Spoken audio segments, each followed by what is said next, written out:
नमस्कार, न्यूज़ 18 राजस्थान पर आप सभी का स्वागत है। मैं हूं आपके साथ हेमंत कुमार और चलिए अब देखते हैं 30 मिनट में 33 जिलों की खबरें। राजस्थान में लंबे इंतजार के बाद आयोजित हुई रीट पात्रता परीक्षा माध्यमिक शिक्षा बोर्ड की ओर से 2 दिनों तक महापरीक्षा के तौर पर आयोजन किया गया।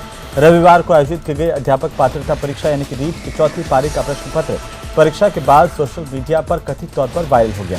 इस बार परीक्षा के बाद अभ्यर्थियों से प्रश्न पत्र वापस लिया गया था, लेकिन इसके बावजूद प्रश्न पत्र वायरल होने से परीक्षा की पारदर्शिता को लेकर के फिर से सवाल खड़े हो रहे हैं।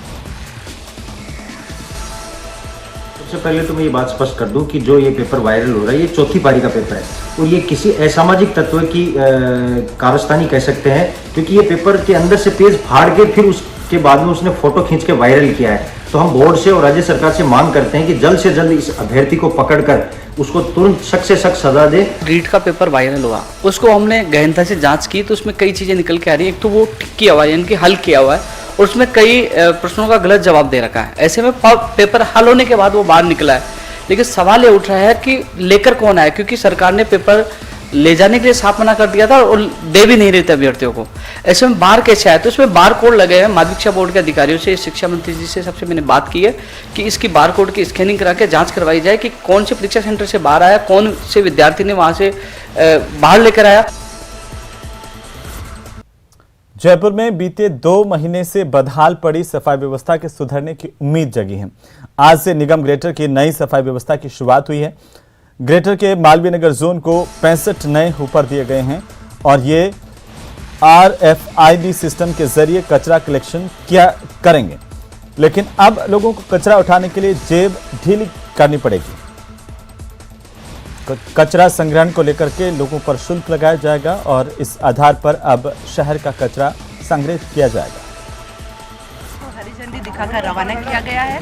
आप सभी ने देखा है कि ये हुपर्स की कैपेसिटी भी जो पहले चला करते थे पुराने हुपर्स, उससे डबल कैपेसिटी है इसमें और संख्या भी ज़्यादा है। हर वार्ड में मिनिमम 2 है, मैक्सिमम 4 से 5 हुपर भी हो सकते हैं। तो इस तरह है रहा है ये नई व्यवस्था।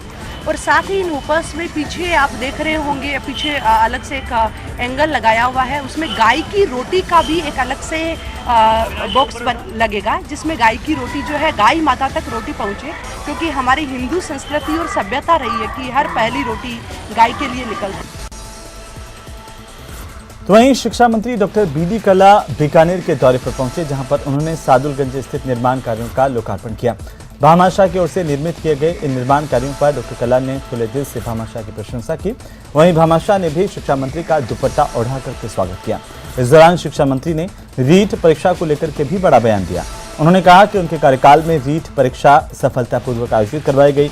वहीं जिन लोगों का विरोध करने का काम है वे विरोध करते रहेंगे। साथ ही इस समय से पूर्व नहीं पहुंचने वाले परीक्षार्थियों को भी कल्ला ने खरी खोटी सुनाई। और जो व्यक्ति मान लीजिए कुछ पेपर अंदर से लेकर के आया तो उसकी पूरी वेरिफिकेशन, इससे पहले तो वायरल नहीं हुआ ना, सब पेपर आउट नहीं हुआ। अब जिन लोगों की आदत ही है विरोध के लिए विरोध करना, वो करते रहे। बीकानेर के सारुंडा गांव में राजकीय प्राथमिक विद्यालय भादुओं के ढांचे को क्रमोन्नत करने की मांग को लेकर ग्रामीणों की ओर से विद्यालय पर तालाबंदी की और अनिश्चितकालीन धरना प्रदर्शन शुरू किया गया है। ग्रामीणों का आरोप है कि विद्यालय की स्थापना सन 1972 में हुई थी। आज तक 50 साल बीत जाने के बावजूद भी ये विद्यालय प्राथमिक विद्यालय ही है, जबकि वर्तमान में विद्यालय में छात्र संख्या 200 से ऊपर है।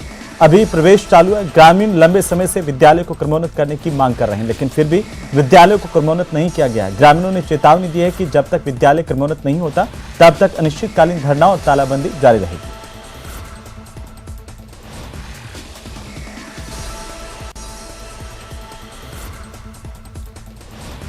सिरोही में पाक विस्थापित परिवार के बच्चों को अब स्कूल में एडमिशन मिलेगा। स्कूल में एडमिशन को लेकर के न्यूज़ 18 ने खबर चलाई थी प्रमुखता के साथ और इसका असर हुआ।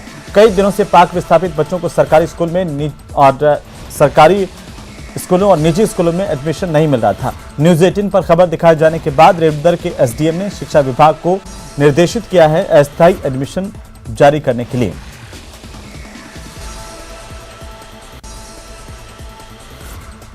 केंद्र सरकार ने तारंगा हिल्स से अंबाजी तक रेल लाइन को जोड़ने का गजट नोटिफिकेशन जारी किया और आबू रोड के आदिवासी बहुल इलाकों में रोजगार के अवसर दिए हैं। साल 2024 के चुनाव से पहले इस परियोजना का शिलान्यास करने के लिए कार्य योजना बनाई जा रही है। टोंक जिले के बनेठा में बन रहा ईसरदा बांध का निर्माण कार्य बारिश की वजह से प्रभावित हुआ है। बनास नदी पर बने ईसरदा बांध से दौसा और सवाई माधोपुर जिले के सैकड़ों गांवों को पीने का पानी उपलब्ध होगा। बनास नदी में पानी बढ़ने के बाद डैम के डायवर्जन चैनल के 3 गेट खोले गए। बनास नदी में पानी की आवक लगातार बढ़ रही है और बांध परियोजना से जुड़े अधिकारियों ने इसका जायजा लिया। और अब बात 12 में बदहाल सिस्टम की बदहाल तस्वीर छबड़ा की मुंडला पंचायत के कछावन गांव की है, जहां पर पार्वती नदी के किनारे गांव का नदी में पानी आ जाने के चलते अपने निकटवर्ती कस्बे छबड़ा से संपर्क कट गया और ऐसे में गांव की 70 साल की बुजुर्ग बीमार महिला गुलाबबाई को छबड़ा अस्पताल पहुंचाने के लिए ग्रामीणों को कड़ी मशक्कत करनी पड़ी। ग्रामीणों ने अपनी जान की बाजी लगा करके बुजुर्ग महिला को नदी पार करवाई। एक खाट पर बुजुर्ग महिला को लिटाया गया। इसके बाद ग्रामीणों ने इस खाट को अपने कंधे पर उठाया और नदी पार कराई। ये तस्वीरें सामने आई है। 12 की तस्वीरें हैं। तेज बारिश के बाद नदी में पानी की आवक अब लगातार बढ़ रही है और गांव का संपर्क मुख्य सड़क से टूट गया है।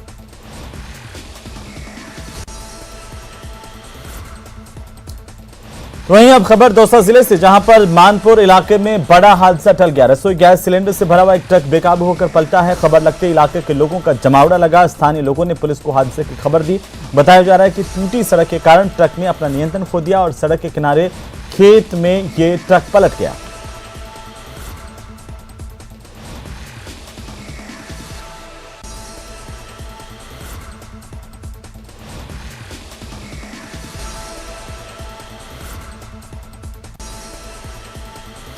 तो हनुमानगढ़ जिले के कोहला गांव से हड्डारोड़ी हटाने की मांग को लेकर 49 दिनों से धरने पर बैठे ग्रामीणों ने जिला कलेक्ट्रेट पर जनाक्रोश रैली निकाली।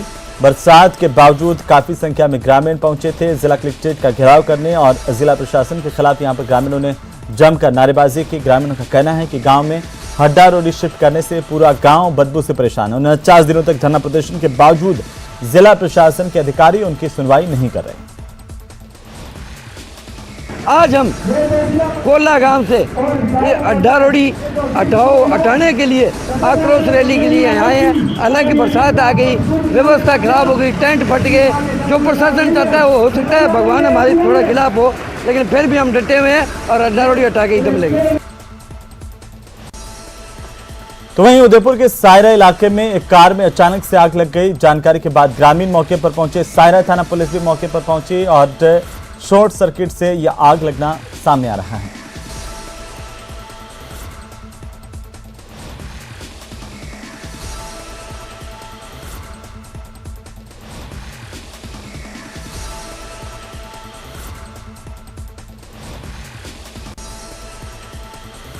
तो उदयपुर में हरियाली अमावस्या मेले की तैयारियों को लेकर के मेले में लगने वाले स्टॉल और झूलों की खुली नीलामी का आयोजन सहेलियों की बाड़ी में किया गया। इस दौरान बोली लगाने वालों ने अपनी सामर्थ्य के अनुसार बोली लगा करके अपनी अपनी दुकानों का आवंटन करवाया।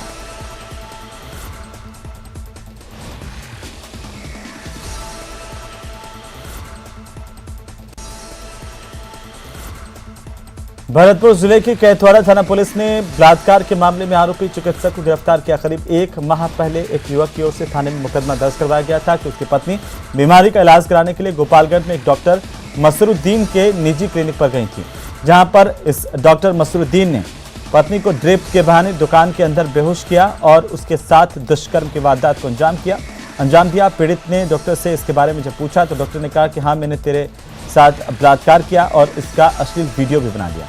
पीड़िता के पति का आरोप है कि डॉक्टर ने उसे और उसकी पत्नी को धमकाया कि अगर इस घटना को लेकर किसी को भी बताया तो वो जान से मार देगा और वीडियो को वायरल कर देगा। पुलिस ने मामला दर्ज किया। पूरे मामले को लेकर पुलिस की जांच जारी है। आरोपी डॉक्टर को गिरफ्तार किया गया।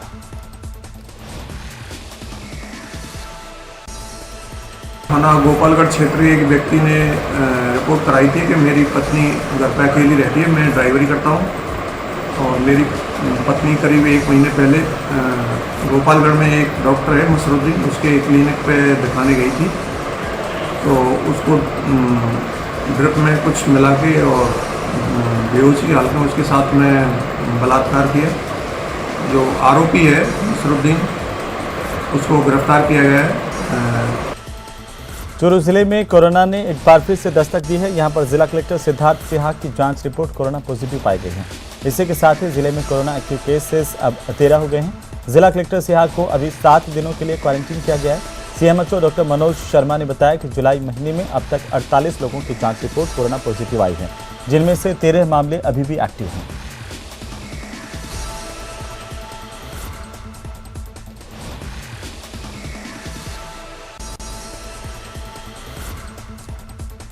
सावन के दूसरे सोमवार के मौके पर बादल खूब बरसे और लंबे समय से रूठे मानसून को लेकर के चित्तौड़गढ़ पर मानसून की मेहरबानी देखने को मिली। मुख्यालय पर यहां दिन भर बूंदाबांदी और रिमझिम बारिश का दौर चलता रहा। वहीं दूसरी ओर जिले के उपखंड मुख्यालय पर आसमान में से जमकर बारिश हुई। सावन के दूसरे सोमवार के मौके पर जिले में विभिन्न स्थानों पर कांवड़ यात्रा का भी आयोजन किया गया और इस दौरान बारिश में इन धार्मिक यात्राओं का आयोजन हुआ।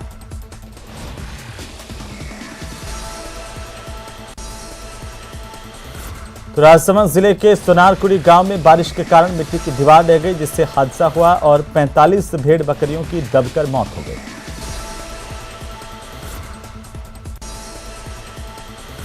झुंझुनू के बिसाऊ पुलिस ने अपहरण और मारपीट के आरोप में हिस्ट्री शीटर समेत 3 आरोपियों को गिरफ्तार किया है।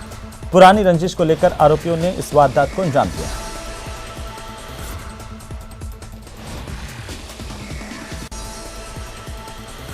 झुंझुनू के पचेरी कला में एक सोए हुए परिवार पर 3 युवकों ने लाठियों से ताबड़तोड़ वार किया, जिससे एक ही परिवार के 3 सदस्य और एक पड़ोसी गंभीर रूप से घायल हो गए। इन्हें इलाज के लिए अस्पताल में भर्ती करवाया गया।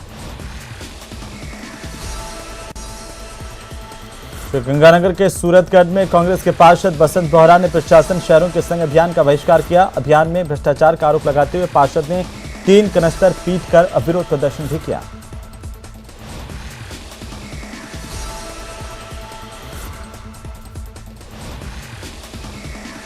नागरिकों ने मुझे बताया गौरी शंकर तुलसाराम, मदन लाल तुलसाराम, गीता देवी श्रीराम, रेवंत राम तुलसाराम, रोहनकंड तुलसाराम, महेंद्र पुत्र मोहनलाल, इनके 69A के तहत पट्टे बनाने के लिए 7/2/22 को इन्होंने आवेदन किया था।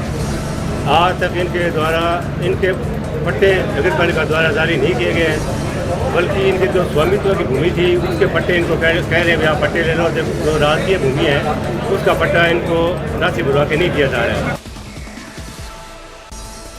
बांसवाड़ा डूंगरपुर से वागड़ जनजाति गौरव यात्रा के दूसरे दिन भारतीय जनता पार्टी के प्रदेशाध्यक्ष सतीश पुनिया आज भीमपुर पहुंचे थे। यहां पर उन्होंने भगवान भोलेनाथ का जलाभिषेक किया।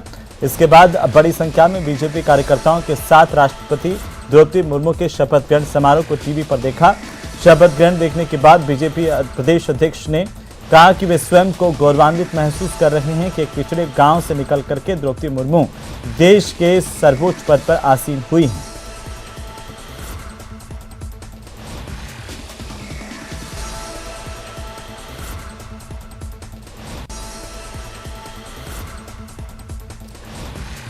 तो बाड़मेर के पचपदरा थाना इलाके के रिफाइनरी के पास देर रात को रॉयल्टी कार्मिकों ने रिफाइनरी मजदूरों के साथ मारपीट कर उनकी गाड़ियों में तोड़फोड़ की। घटना के बाद आक्रोशित मजदूरों ने सुबह बाड़मेर पचपदरा जोधपुर नेशनल हाईवे को जाम कर दिया और रॉयल्टी कार्मिकों के खिलाफ कार्रवाई की मांग की।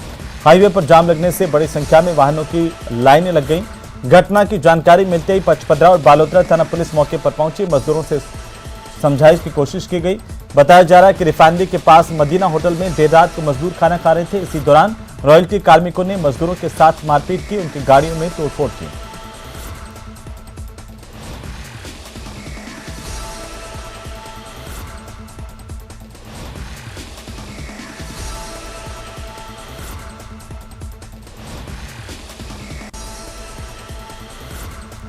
तो बाड़मेर में चोरी की वारदातों के विरोध में मंडी व्यापारियों की ओर से 1 दिवसीय धरना दिया गया। व्यापारियों ने अपने प्रतिष्ठान बंद रखे और पुलिस की कार्यप्रणाली को लेकर के सवाल खड़े किए। दरअसल जिले की सबसे बड़ी कृषि मंडी में लगातार चोरी की घटनाएं बढ़ रही हैं, जिससे व्यापारी परेशान हैं। व्यापारी प्रशासन से चोरों पर कार्रवाई करने, चोरी की घटनाओं पर रोक लगाने के लिए कृषि मंडी में अस्थायी चौकी स्थापित करने और गार्ड लगाने समेत कई मांगे कर रहे हैं। पूर्व में 21 तारीख को मंडी यार्ड में करीबन रात्रि में 9 बजे एक व्यापारी के साथ में तमंचा दिखाकर उसको लूटने का प्रयास किया गया। और ये तो एक बहुत बड़ी बात थी कि उस व्यापारी ने उसका लुटेरे का डटकर मुकाबला किया और वो लुटेरा भाग गया।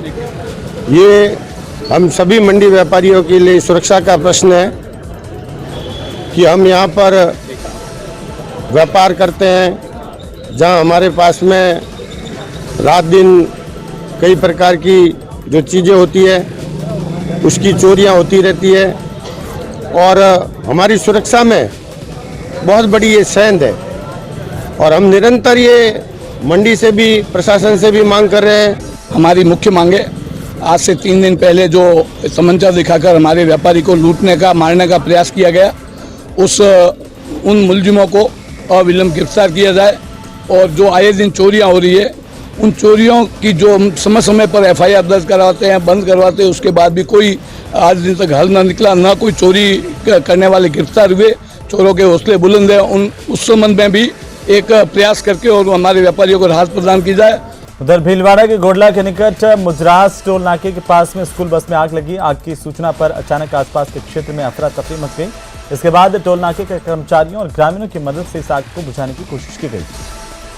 सूचना पर कारोई थाना पुलिस और दमकल मौके पर पहुंची और 2 दमकलों और पानी की टैंकर की मदद से आग पर काबू पाया गया। आग का कारण शॉर्ट सर्किट बताया जा रहा है। बस चालक की सूझबूझ से बड़ा हादसा होते होते टला। बस में 11 बच्चे और 8 स्कूल के स्टाफ मौजूद थे। अजमेर जिले के मसूदा उपखंड के गोवलिया गांव में अजगर ने राष्ट्रीय पक्षी मोर का शिकार किया। गांव के जंगलों में करीब 10 फीट के अजगर ने मोर का शिकार किया, जिससे उसकी मौत हो गई। पता लगते ही ग्रामीण मौके पर पहुंच गए और मोर को बचाने की कोशिश की, लेकिन सफल नहीं हो पाए। सूचना पर पहुंचे पशु प्रेमी राजू काठार ने वन विभाग को सूचना दी। मृत मोर के शव को कब्जे में लिया गया। वन विभाग की टीम की ओर से अपने कब्जे में लेकर के मृत मोर का अंतिम संस्कार किया गया। प्रतापगढ़ में एक मिनी ट्रक ब्रेक फेल होने की वजह से अनियंत्रित होकर के सड़क के किनारे पलटी खा गया। हादसे में उसमें सवार 7 लोग घायल हुए। घायलों का इलाज जारी है। और इसी के साथ ही बुलेटिन में फिलहाल इतना ही। नमस्कार।